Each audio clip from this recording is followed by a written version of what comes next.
Hey guys, what's up? It's me Joel here, and I'm back after a week. Feels great. And in case you're wondering why my computer has a 2020 Apple wallpaper, is because we are going to be looking back at one of my previous works, which I did exactly 2 years ago. And that was a simple iPhone 12 animation that I did in Blender. And this was during, I don't know, would you consider October 2020 as a peak of quarantine? Maybe, maybe not. I'm not sure, but let's call it the peak, right? During quarantine, October 2020, 2 years ago, when Apple announced that they would be putting the iPhone 12 out, and I sat through the entire event. I was like, that was like the first time I attended an entire Apple event. I kid you not, from start to finish. Because usually, what I would do is I would just, again, as anybody would, in order to not waste anybody's time, would just watch the highlights. Since it was quarantine and we had a lot of time on our hands, when I saw the presentation for the iPhone 12, I was just like, man, these guys are just taking it on to another level. I decided, okay, let me just put my own spin on it and see. Because I was going hard on Blender at the time. I mean, I still do, but just not as consistent as I once was. I want to bring it back. But I was like, been super fascinated by Apple's form of presentation, and they just became a pioneer in the premium industrial design scene. It's just insane how that kind of image and the nature Apple has established automatically links you to another level of class and exclusivity. So I wanted to mimic that in Blender because I was testing my hands with it at the time, right? And not just that, part of the reason was because I was getting into Blender, but more than that was because I've been a huge fan of Apple in general. I used to have the iPhone, no, not the iPhone, the iPod 4. Y'all remember that one? Yeah, when it was at its peak back in 2012. That, however, didn't last long because of some technical fault that came with it when it was shipped. So its lifespan was just like around 7 months, and luckily I was on a warranty basis, and I think 7 or 8 months after I ordered it, it gave away, and I was able to exchange it with just by paying a little more, and I got myself the iPod 5. And what made it so cool at the time was I was in 7th grade, and more than that, I was like one of the only 3 people who had their hands on the iPod 5 when it just came out back in like early 2013, if I'm not wrong. But I got mine in Feb of 2013, and I just remember this whole gossip or talk in school, like, oh man, Joel's got the iPod 5. I was one of those guys who had it early at the time, so it was fun. It was just one of those memories that still live with me to this day. And obviously we're living in very different times now, with the iPhone having an all-in-one package and just completely doing away with the need of owning a separate device for listening to your music. You can do all that on the iPhone now. So anyways, that's just me going on and on about how much I miss the iPod. But either ways, let's get to the topic and let me walk you through it. So as far as my workflow is concerned, I started off by putting together reference boards or mood boards, as any designer would call it. Put together different shots with some of like the best product shots of the iPhone, and just to remind myself while I'm creating it that okay, this is the kind of look and feel that you're supposed to be replicating, and it's just a way of keeping me in check as far as the vision of my final output is concerned. You can look up these images on Google or on Pinterest. Pinterest is my most favorite because of the algorithm that so seamlessly and effortlessly recommends you things based on a particular image that you're viewing. And at the same time, I'm also guilty for being a Pinterest person. But anyways, I mean, regardless of what your source is, you're just using a reference board for inspiration during the process while you're creating it. So it doesn't really matter where you're getting it from.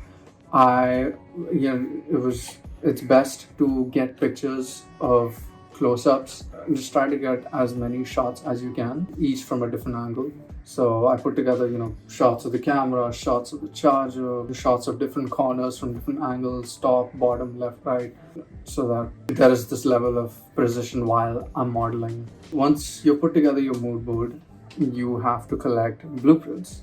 Usually this goes for any model that you're trying to build off of with reference. Blueprints typically would include top view, front view, back view, side view, bottom view. Once you get your blueprints together, you have to import these into Blender and then line them up fairly evenly. In this case, since it was a simple block, like a rounded rectangular block, all I needed was the top and bottom view. Side view wasn't that necessary in my case, in my opinion. It's always a best practice to have as many sides of a particular product you are trying to model. Now here's where we get into the crucial bit, and that is modeling. Modeling, as far as the Apple products themselves have already made it easier for people like us who are trying to replicate that look and feel. So I would say, like in my opinion, modeling an iPhone is not that difficult, and what you're essentially doing is importing a cube, converting that into a rectangle, making sure that you scale all sides appropriately, transforming them in such a way that you bevel the edges to match the amount of roundness the corners of the iPhone have, extruding that surface so that you get the same amount of thickness as the particular iPhone you're trying to model. My main concern, or the part where I spent the most amount of time on, was modeling the camera. That was an entire set of its own. Essentially what I had to do there was crop out the top left corner of the top left corner of the iPhone and extrude that plane and add separate bits, separate lenses. Each camera lens would be modeled as a separate object, and that would be parented to the main object, which would be the rectangular cube or the body of the iPhone. It's your simple extrusion, inset faces, and maybe a little bit of solidify and modifier if you want to throw it in place, but that's optional. I never used a solidify modifier. It was just basic extrusion, beveling, and insetting. The interesting aspect as far as the modeling goes was modeling the charging ports, right?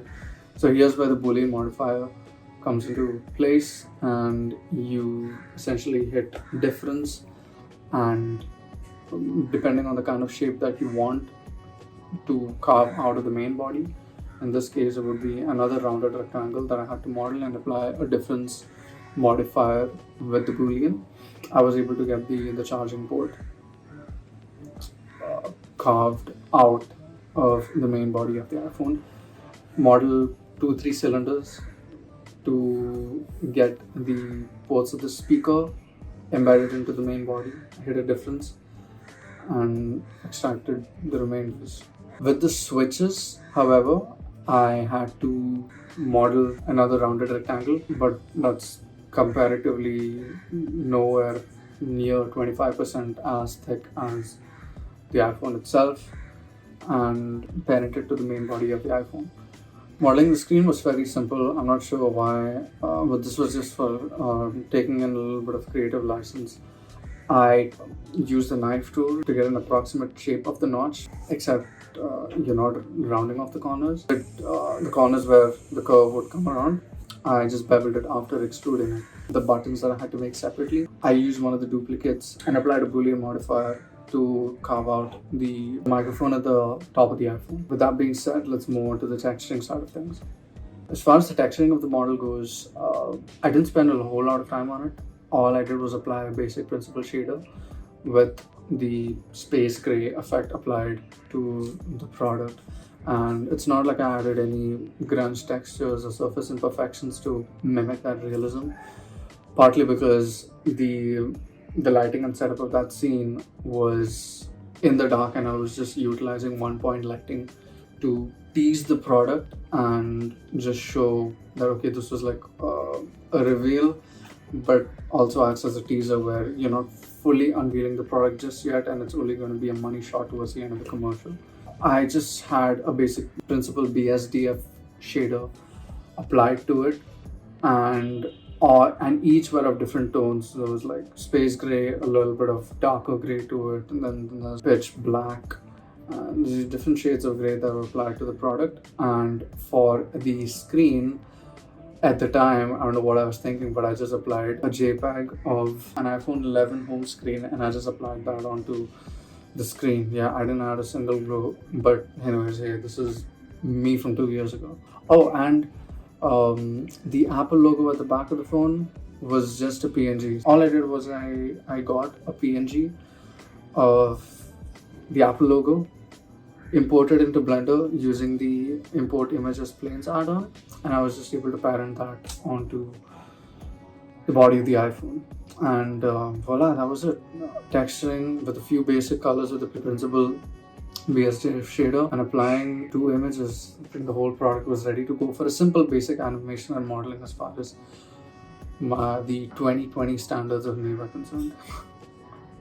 And one of the last few, but one of the most important steps was animation. All I utilized was, I'm not kidding when I say this, it's pretty obvious from the preview that you're seeing on screen. All I did was utilize one spotlight and animated that and animated the phone with simple rotations and keyframing.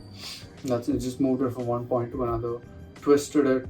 More than modeling, more than animating the iPhone, it was animating the lights, letting them go from left to right, front to back.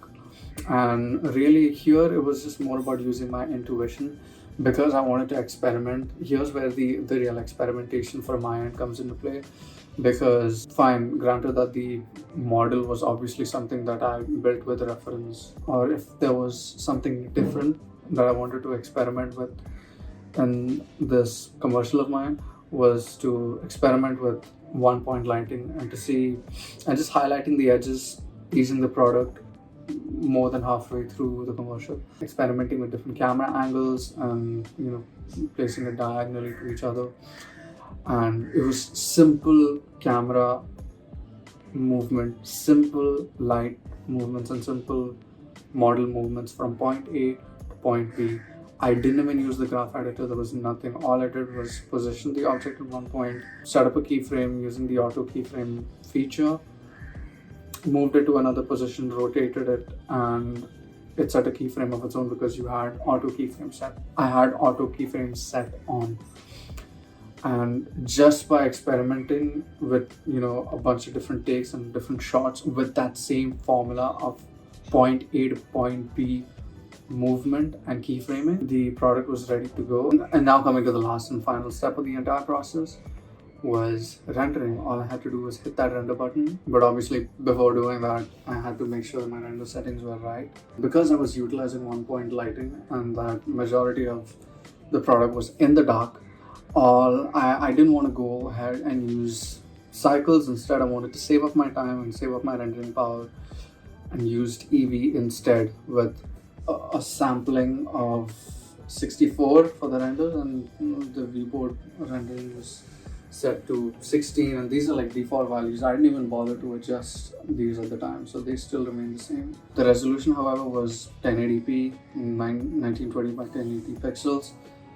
At 100% resolution. Because I was rendering it in Eevee, I didn't have to worry about rendering every frame as an image and then putting all that together as an image sequence, converting that into an MP4 file. I just directly rendered it out as an MP4 file because I was rendering it in Eevee. So, and each shot was about 5 seconds maximum, and without any hesitation I just went and rendered each shot as an MP4 file directly into the folder that I had saved it in. And 24 FPS standard. I didn't mess around with the render settings too much. It was your basic Eevee render settings that come with it by default. 1080 pixels resolution, 100%, and all I had to do is hit that render button and do the same thing for every shot, and there you go. My entire animation was rendered out with each shot directly saved as an MP4 file. All I had to do was open up Premiere Pro, sequence those shots in the right order, in the way that appropriately reveals the product and tells a story in that 20-second commercial. And found the right music. I went ahead and used one of Apple's official music that they used in one of the commercials. I think it was for the iPhone 10 or the iPhone 8. I don't remember correctly. But yeah, I used one of Apple's official commercials just to add that, just as a pizzazz to add to the realism of the commercial. And obviously, because I had used an original music, the original video, which I'm gonna link up right here and at the end of the video, was copyrighted because of the original music, but either way, it's up there. You can check it out. And yeah, that was a simple iPhone animation in Blender 2.8. Looking back at it 2 years later, it just instantly tells me how much I can do to just improve that final product just by improving the texture of the product, animating it in a different way, modeling it better. I felt like the modeling of the camera wasn't precise. Obviously, there's just remastering the entire product because this was a more basic level of an animation. But yeah, this was just like a simple, fun, quick way to kind of get my creativity flowing. And it was a 2-day affair. I had modeled this on a Friday, rendered it out on Saturday, and then that same Saturday night I was able to put together the music and then just upload it onto my YouTube. Now that you've made it to the end of the video, as promised, I want to shout out Bhavya Mehta for commenting tutorial with 2 question marks on the original video of my iPhone animation.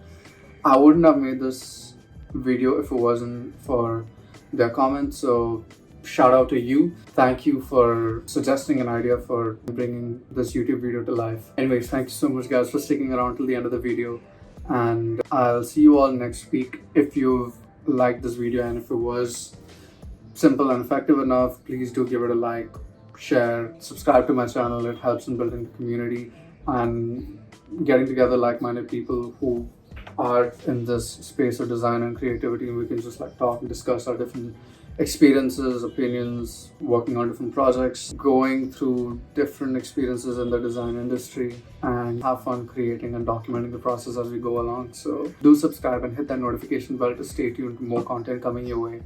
And until then, guys, take care, stay safe, peace.